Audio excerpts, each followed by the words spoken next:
کوتاهک امروز در مسئله عالم روح گپ میزنیم. عالم روح این واژه‌ای ترمین، یعنی که اصطلاحی که معنوی است، ولی حاضر همین اصطلاحی همین واژه روح اینا کوانت ها میگن، یک نیروهای موجهای نهایت خوبی که اطراف ما و شما را گرفتن. برای همین ما در همین باره کمتر گپ میزنیم. بدانید که امروز عالم موجی روحی انسان آموخته شده است و یک چیزی که امروز میخوام شما اینا درس بکنید، درکش بکنید، این آن است که یگانه چیزی که انسان سبب خوشبختیش میشه و در آینده خوشبختیش این مهره. برای که مهر از سر دل به سر دل میرود. مثلا ما میدونیم که استرس، زیان در شکم تاثیر میکنه و توچکو میگن نافش رفت است و بعضی طبیب بودن که نافش میبرداشتن که حالا ما اینه به مشغول روانی کردستیم. ما میدونیم که مثلا گپی درونی، کمونیکاسیون درونی در گلو داریم. بعضی وقت آدم اگر همون گپش نزنه، اگر گپی روزی میشه گلوش محکم میشه، بیشتر وقت گریه میکنن که یعنی که رنجش میگیره، خفه میشه، گپی دارد ناگفتنی در درونی خود. ما میدونیم که فکر میتونه چکار کند پیشونه را به درد بیاره. ما میدونیم که مثلا رابطه با انرژتیک زمین است، در ستونهره است و همه پرابلم های ستونهره وابستگی دارند و انرژی که مثلا با زمین قوه جاذبه زمین است. اصل خیلی که باشد برای آن که ما مناسبت بسازیم، ما در زندگی دیدی دیگر داشته باشیم، ما باید اول بفهمیم که آدم از روی نقطه نظر حکمت معنویات، مهری، شعوری کائنات در وجودش است و به همین سبب شده است که شعوری کائنات دوستش داشته است آدمیزاده و آدمیزاده با وجود آورده است و همه هستی که در اطراف او است برای همین محبت و آدمیزاد کرده است. یعنی مهر سرچشمه و اساسی زندگی انسان است.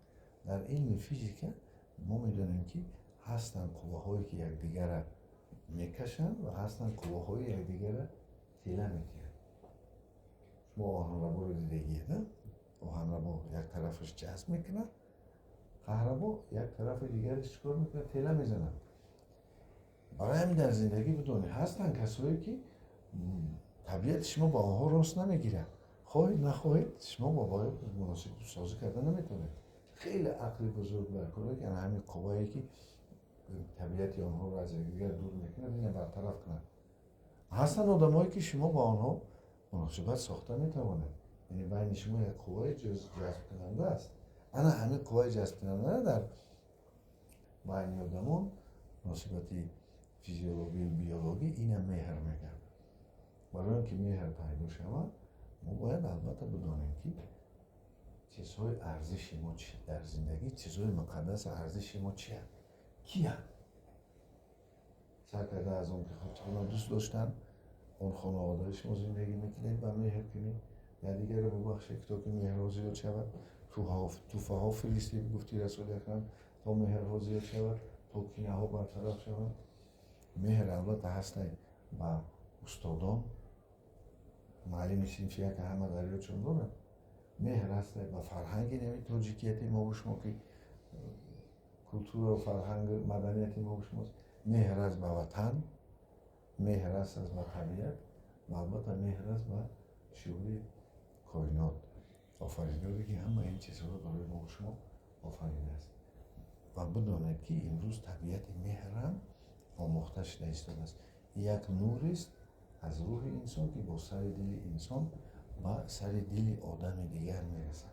اگر کسی یگان بار دوست داشته باشد گویا подписчикои мо ки баъзешон ошиқ ҳастанд шояд ина медонанд ки вақте дӯст медорӣ сари дилат месӯзад.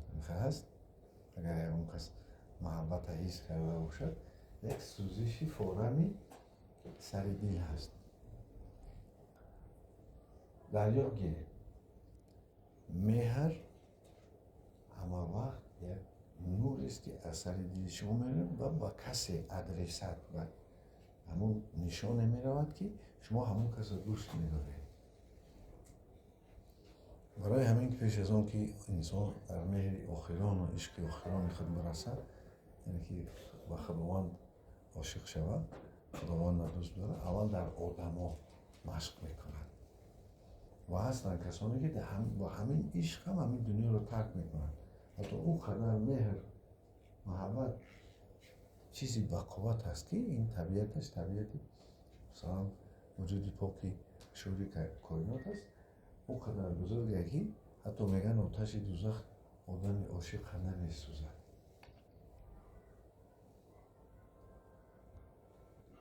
одами ба меҳр дилиш сангин нест, одами ба меҳр дилсӯзе, одами ба меҳр дастгире, одами ба меҳр боваринокае, одами ба меҳр дар гапи худаш меистад, одами ба меҳр мақсаду маромои худша менорад. барои ҳамин бидонед хушо бар ҳоли касе ки агар аз ду тараф меҳр бошад, агар ду касе якдигаро дӯст доранд дур ҳам бошанд, номасна аз дурӣ, онҳо ана ҳамон меҳрро ҳис мекунанд. яъне аз дили шумо сари дили шумо ба сари дили он кас аз роҳрӯҳи сари дил ба роҳрӯҳи сари дили ӯ як нуре меравад. ҳай мо медонем меҳр албатта меҳри одам ба худаш аст, меҳр ба бародару хоҳару наздикону касоне ки қатъи онҳо зиндагӣ мекунанд, меҳр ба устодо мешавад, маълимо мешавад, меҳр ба фарҳанг мешавад, меҳр ба ватан мешавад, меҳр ба табиат мешавад ва меҳр ишқ яъне ки ба худо мешавад. барои ҳамин бо ин ҷои худу макону хусаи худша дорад. пас имрӯз ба меҳр дилҳои сангини худро об кунед то бахшида битонед. меҳр табобат аст. агар дӯст медорӣ дӯстат медорад. агар дӯст медорӣ дӯстат медорад. бори дигар такрор мекунам ки шавед сарчашмаи меҳр, на сарчашмаи кинаву нафрату адовоте ки шартан гӯем ки шайтон месозад дар атрофи инсон ки оқибаташ хуб нест, чунки эҳсосотҳои манфӣ одамро касал мекунад. эҳсосотҳои мусбат ба монанди меҳр, бахшиш, хайрхоҳӣ, умед, ояндабинӣ, ин чизҳое ҳастанд ки инсонро шифо медиҳанд, сабаби сеҳатиш мешаванд.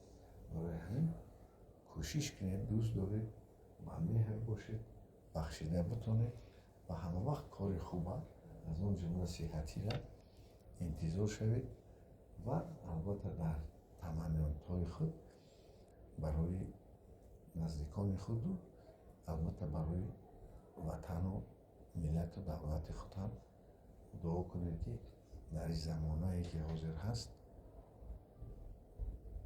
мо бояд ҳама амнияти тинҷӣ ва яклухтии ватанона нигоҳ дорем ва умедворем ки касоне ки масъул ҳастанд аз уҳдаи ин мебароянд ва мо дар барошон ҳастем ки ватанамон тинҷу амн бошад.